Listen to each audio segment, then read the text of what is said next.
We are speaking today with Louisa Rodani, Creative Business Strategist from New Zealand and International Relations Advisor to the NZGDA. Louisa is going to speak to us, and then there will be time for questions at the end, but we won't be able to take questions until that point. So pop them into the meeting chat and we will go through them at the end once Louisa's done her presentation. I'm going to stop talking now and hand over to Louisa and attempt to share her presentation. Thanks so much, Stacey, and we'll get that sound sorted. Is that better? Cool. So kia ora everyone. Thanks Stacey as well for sitting in at last minute, and to the NZGDA for arranging this presentation. It's great to see so many of you on the call. Many of you will know me from my last role at New Zealand Trade and Enterprise, where I brought the gaming and interactive media sector into the limelight and helped get the NZGDSR across the line. As a bit of background, I started out my career in the animated film sector in Wellington. I've also worked in media, education and recruitment across the Middle East, LATAM and Europe. Some of you may know that I've always been passionate about the Middle East. So now I have the ideal role with Only From New Zealand to combine my two passions and concentrate solely on connecting our creative game sector with opportunities in the Middle East, North Africa, or the MENA region. Last December, OFNZ invested in a booth at the Red Sea Film Festival, where we represented around 8 studios.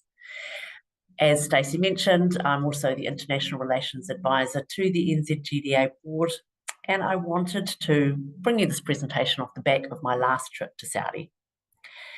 Have we got the presentation showing there? I can start it whenever you're ready. Yeah, thanks.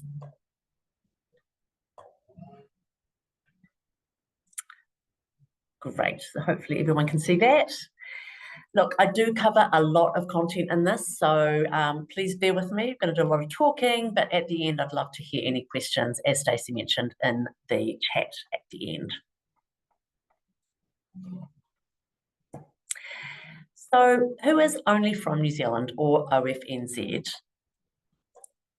We're a private independent company.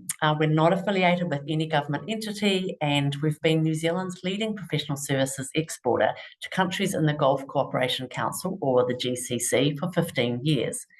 We deliver game, film, tourism, conservation, environmental, marine and food production services. OFNZ has a strong track record in securing business from the MENA market and has turned over 100 million in export revenue for New Zealand. The core team for our game and film sector are Leslie Kennedy, co-founder, who has been operating at managing director and chief executive levels for the past 20 years. She's managed multinational teams to deliver complex projects across the MENA region and is currently leading a 3-year program of tourism projects for NEOM in Saudi Arabia. Paul Sinclair, who has a background in services, technology and product exporting.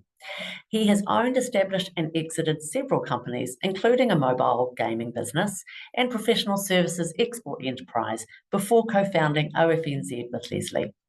Paul also delivers the export training services program to NZTE, so some of you may know him from that space. So, you may want to throw away some of your assumptions here.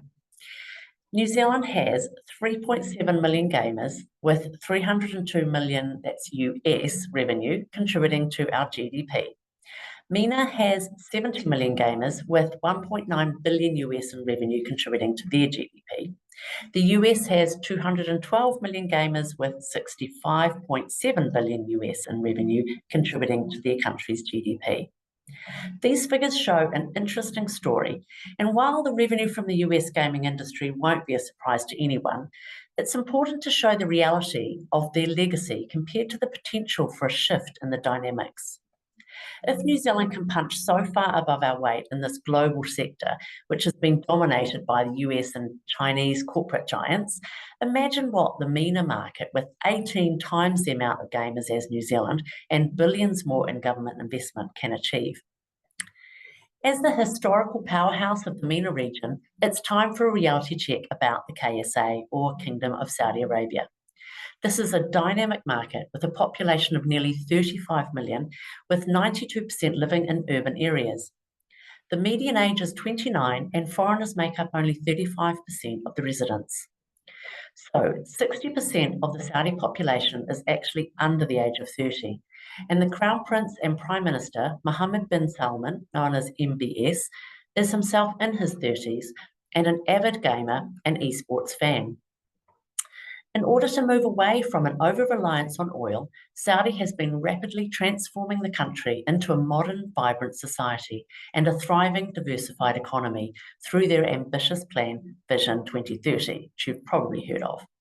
The National Culture Strategy was launched, and cultural activity has now reached $10 billion, but this figure still only represents 1.49% of the non-oil GDP, meaning there is considerable growth potential in underexplored sectors such as music, film, games, and cultural education.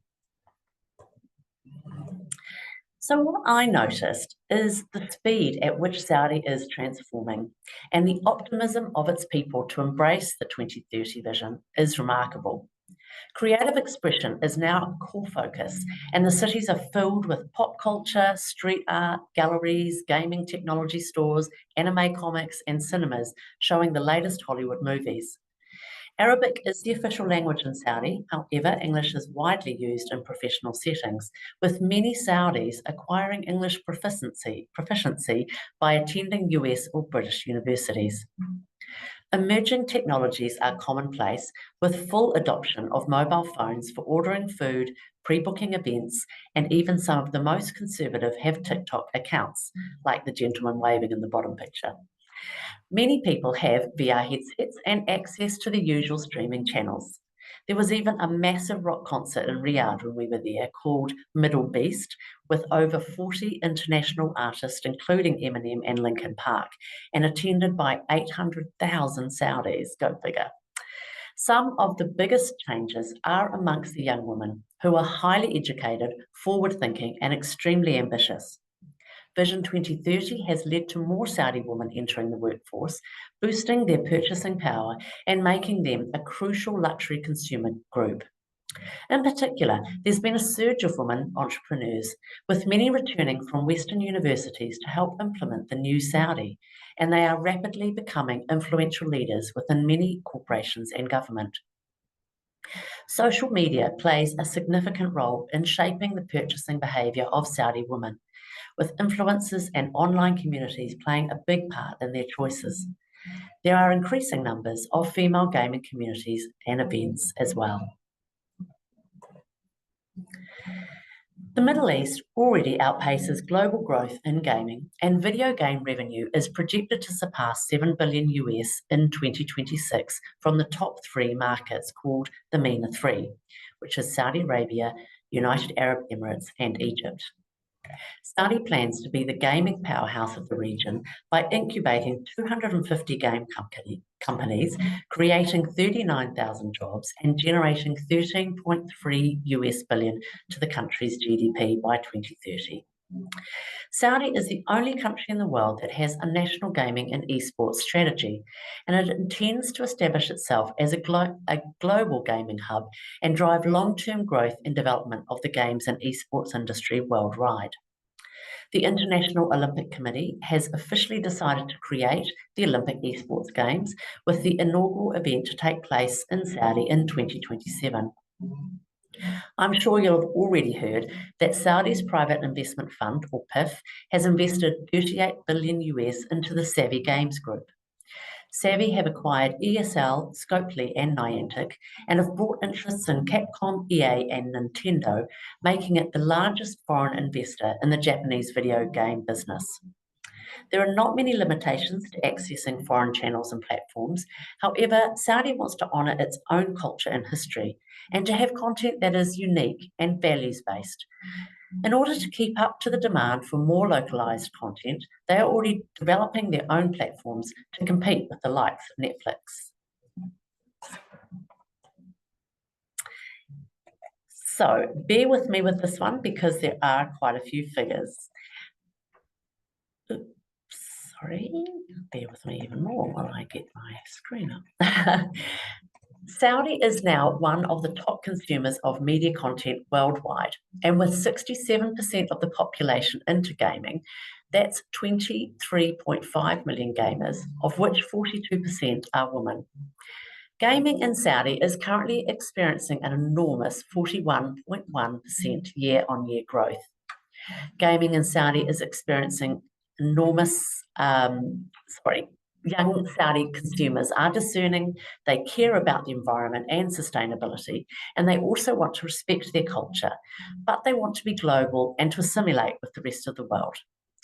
Saudi is expected to boast 203,000 millionaires by 2030, and the number of ultra-rich individuals with a net worth exceeding 30 million was forecast to grow by 10.4% in 2024. Premium and subscription games do well in this market. However, preferred payment models will need to be available as security is a concern for consumers.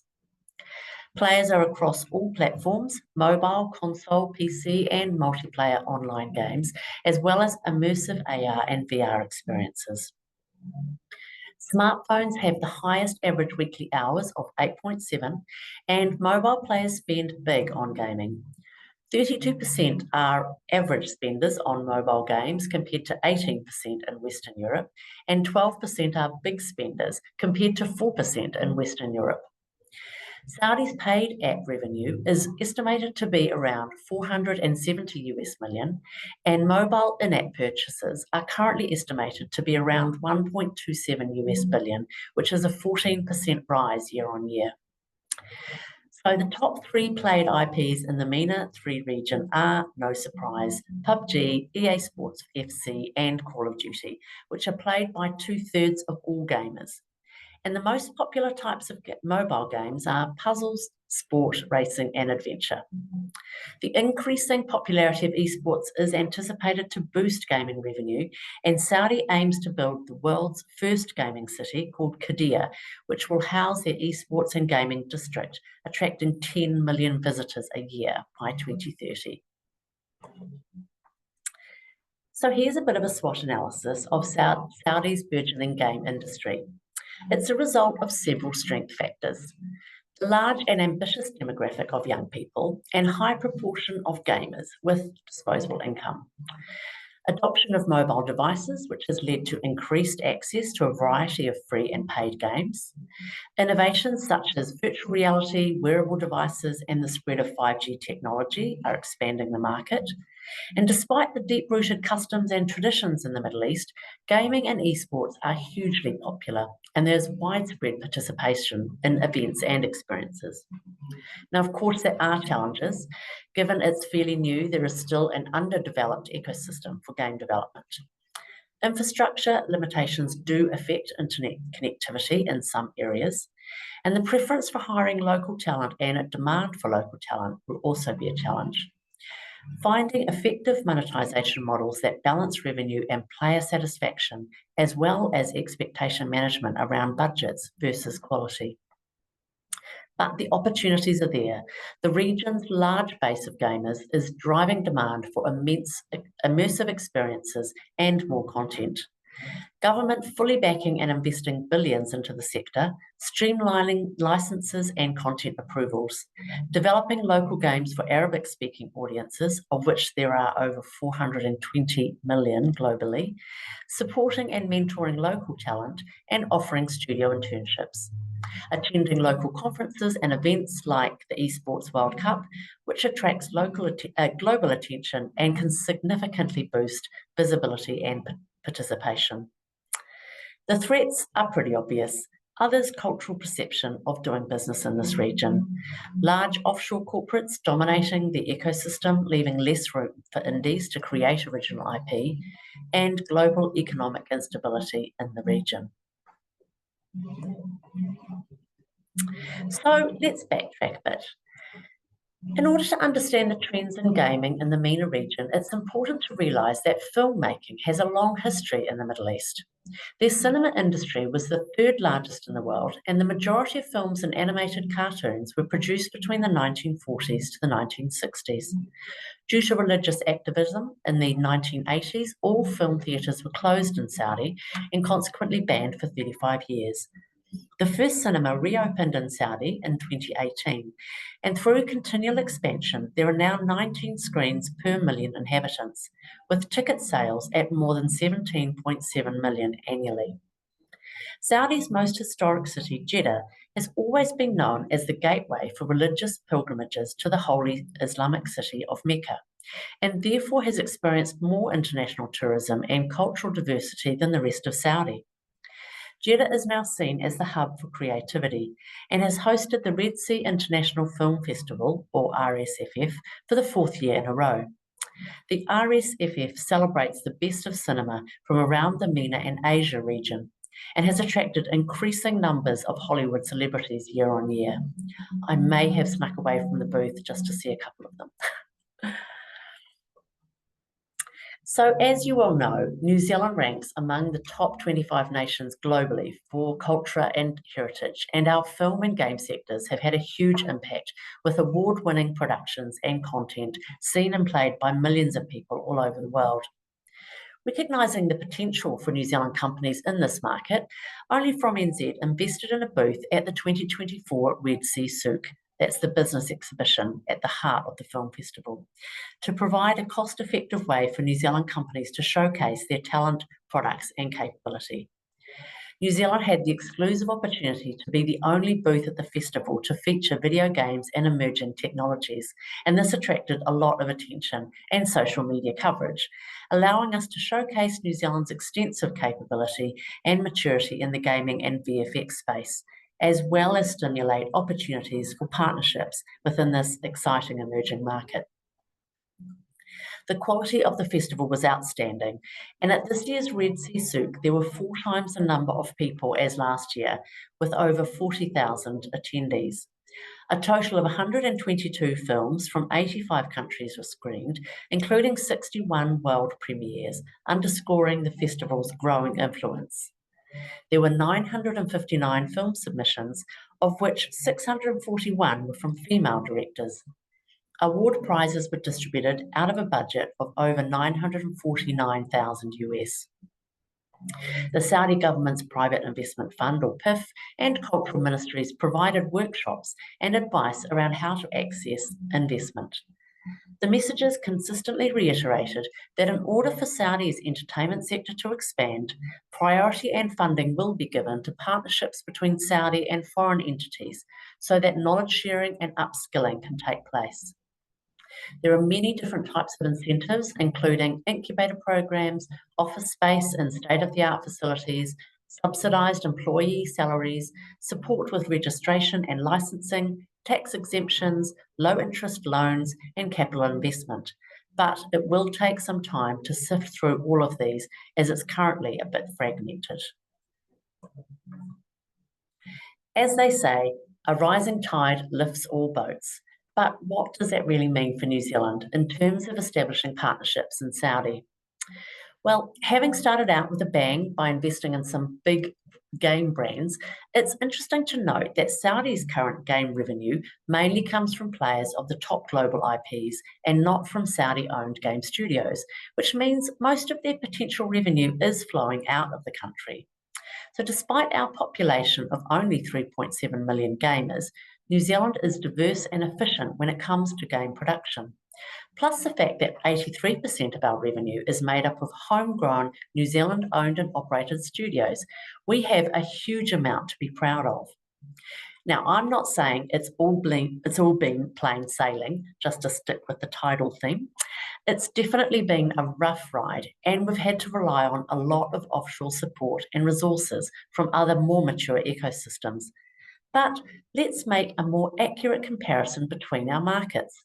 With their 23 million gamers, Saudi's market size is 6 times that of New Zealand's.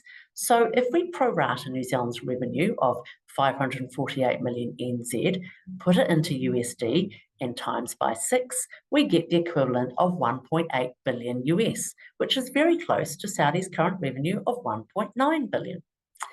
If Saudi were to invest in building their gaming ecosystem and nurturing indie studios to create their own cultural stories and IP, they would have a huge latent demand, particularly for Arabic content from a captive audience of gamers.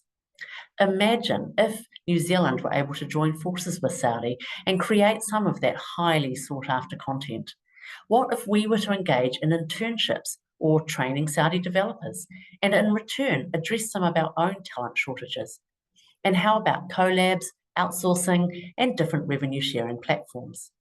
Now, I know it may not seem very realistic yet, but with the current global economy shifting tides, or perhaps more pertinently, shifting sands, it's going to become crucial for New Zealand game studios to reassess the traditional models and markets of commercial business. Basically, if Saudi does well, we all do well. So, okay, Saudi is clearly not a market to be ignored, but it's still early days in terms of growth, so it may not be by any means the path for everyone. OFNZ's recommendation for any studios interested in the MENA region is to consider the following things. The rules of first mover advantage apply here. It will be challenging and at times frustrating and even slow. It will take time and money, and you'll need to pivot, persist, and commit long term. But those who make the effort to adapt are more likely to reap the rewards. This market will only suit you if you actively choose to go after it, but you'll need to be strategic.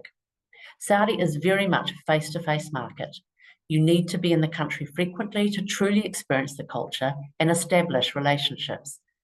Everything works on trust, which takes many interactions, but remember that the trust goes both ways, and Saudis will be astute at assessing your intentions, so will need to trust you and your values too.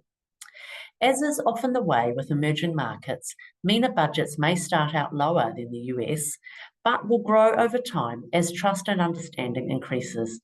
So we may also require some flexibility from our New Zealand studios in order to demonstrate capability and commitment.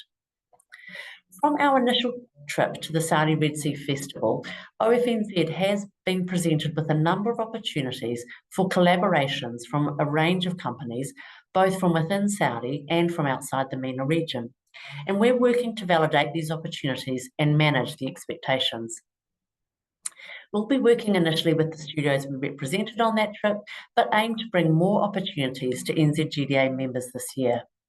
We're also planning a delegation or a study tour of government officials and private sector executives from this region to come to New Zealand later this year and to see firsthand the talent within our studios and to learn more about how our ecosystem works.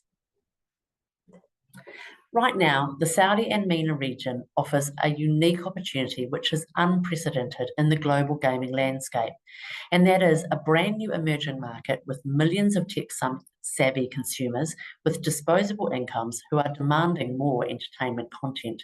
And this is coupled with an ambitious government who is 100% committed to supporting and investing significantly into expanding the game sector.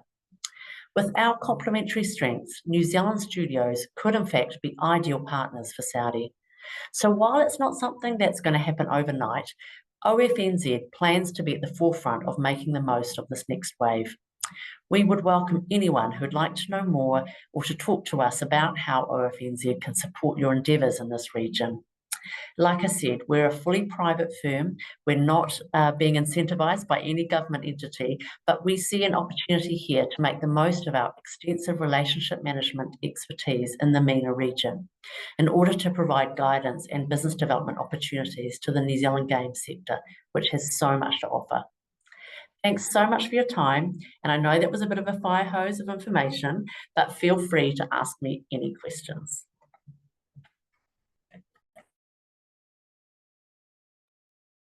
Thanks.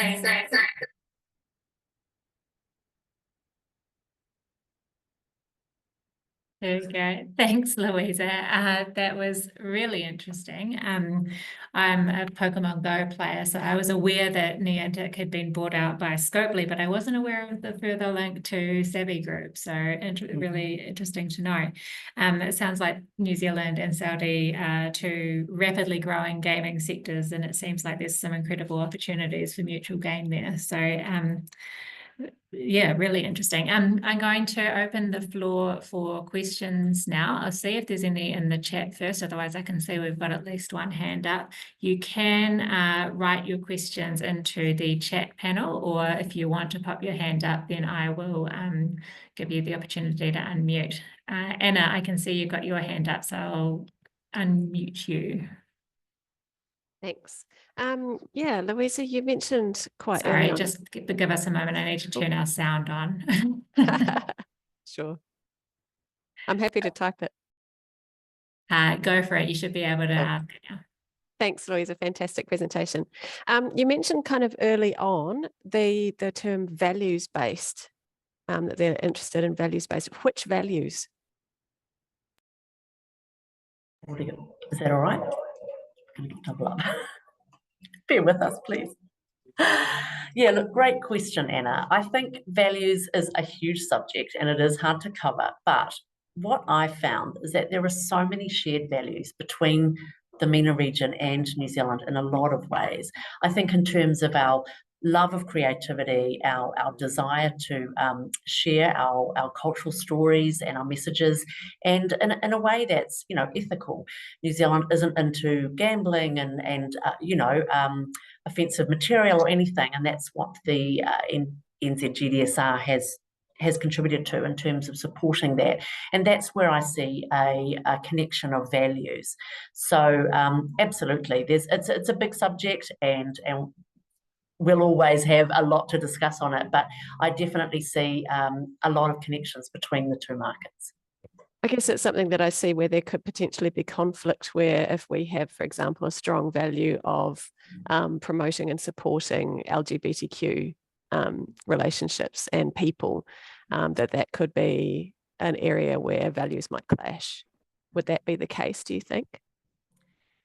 All I can say is that there have been huge changes in the region, and particularly in Saudi recently. It is really adapting and changing in so many ways that it has to be seen to be believed. I think it is a very historic market. It will take time for things to change, but I think you would be very surprised at what I discovered when I was over there. So I think like a lot of countries in the world right now, there are always going to be conflicting views around what's going on globally. But I do think there's a stronger connection than maybe we realise. Thank you. Yes, I think we've all been surprised at how fast a change in leader can change a country. There's another question in the chat, Louisa, from Colin, asking, is there any crossover between this kind of business development and, for example, the supplier procurement chains with entities like NEOM? NEOM. Yeah. That's good because I don't. Okay, can you hear me? Is it all right? Absolutely. I mean, as I mentioned earlier, Leslie is currently doing work in NEOM.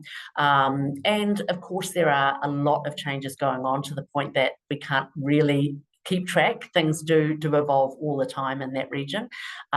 Certainly in terms of procurement, there is generally a preference given to companies who can demonstrate either boots on the ground or a long-term commitment to that market.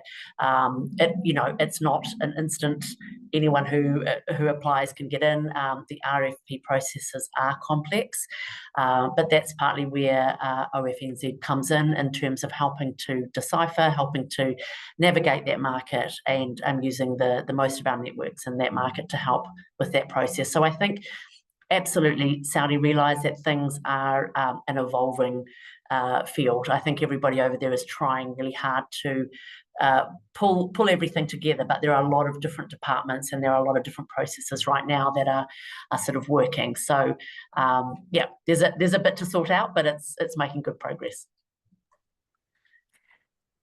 Can I ask you a question, Louisa? As someone who's never travelled to the region before, what are some things to know about travelling to Saudi? I think the first thing to realise is that it's probably not what you expect. So I've lived in the Middle East, and I was just blown away. And in those photos that I've put up there on the presentation, you can actually see the huge changes. We were made to feel incredibly welcome as foreigners.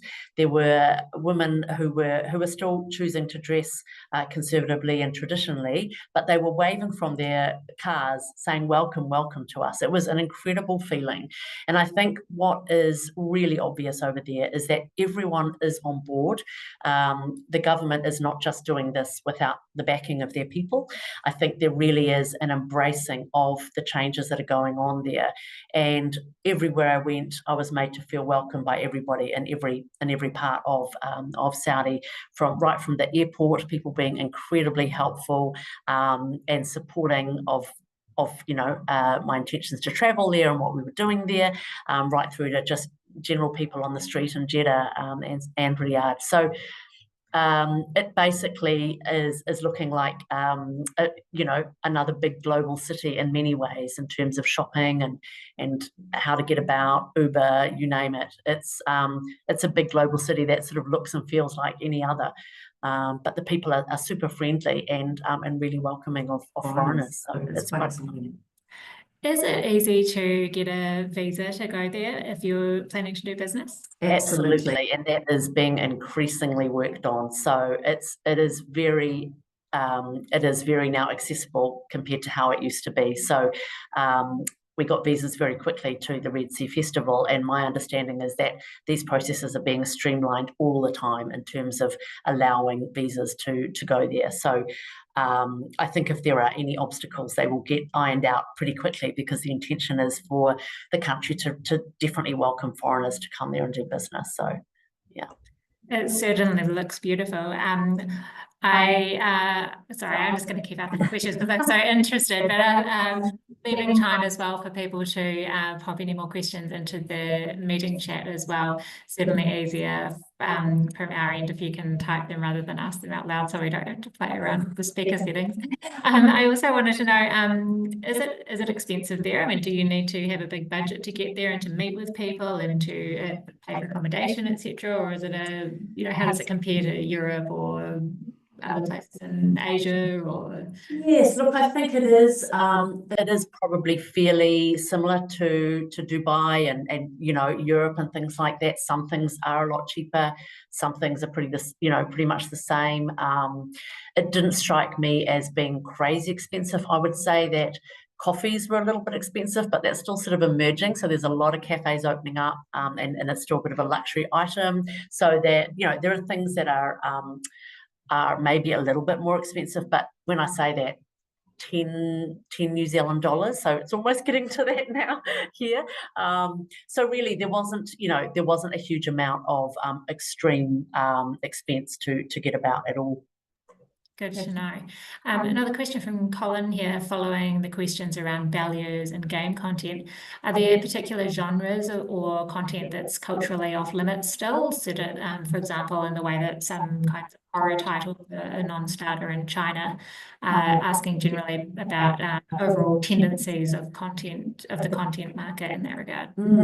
Really good question, Colin. And I think this is evolving. But given the fact that the majority of people that we met play Call of Duty and all the rest of it, there doesn't seem to be a lot of barriers. Of course, there will be if it's explicit content, but I think that would be standard, and this is why I say the values in my mind seem quite similar to those in New Zealand in terms of what we like to play. So over there, they are very exposed to a lot of different genre.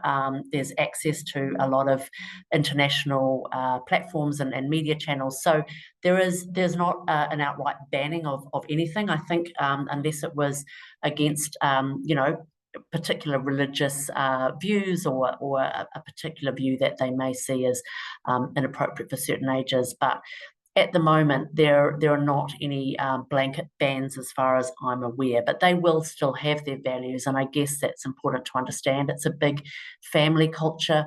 Education is highly valued. They really care about what their kids are viewing, actually, and they want children to, to grow up with technology, but to not be overly influenced by things that are, really negative, I think, just the same as we are. So from that respect, there will probably be a preference for things that are maybe slightly more educational and more family friendly. And I just think that kind of goes with the, goes with the territory. So. Thank you. Mark has asked if you can expand on the, I think that's family plan that you're developing for later this year, or is that? Would that be the delegation, Mark? Is that? Yes. So absolutely. We believe that it's really, really important to bring people out to New Zealand. Of course, at the moment, a lot of people are going to Saudi and a lot of foreigners go there. But actually, we know what makes a difference is when people come to New Zealand and can actually experience the talent, the culture, and the expansive capability of our studios. So we really want to bring a team of people out here. We are aiming to do it maybe around the NZGDC.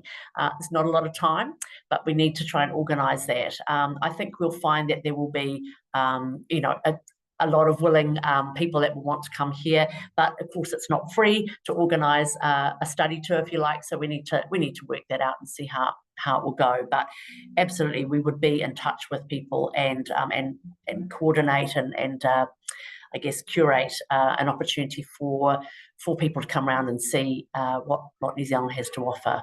So more news on this to come for sure. Right, last chance for any questions for Louisa. I say last chance, but I get the impression she's pretty open to being contacted if you have any questions. So. Yeah, please hit me up, have a chat, ring me, give me an email, whatever you like. I'm on LinkedIn, where I am. As you can tell, I can't stop talking about this market. I'm just so passionate about it. So really happy to share anything with you all, and look forward to maybe taking you on a journey over there next time, and certainly seeing you through the growth of our community and the connection with Mina. Thanks all for your time. Thank you for your time, Louisa, and yes, thanks to everyone for joining us today.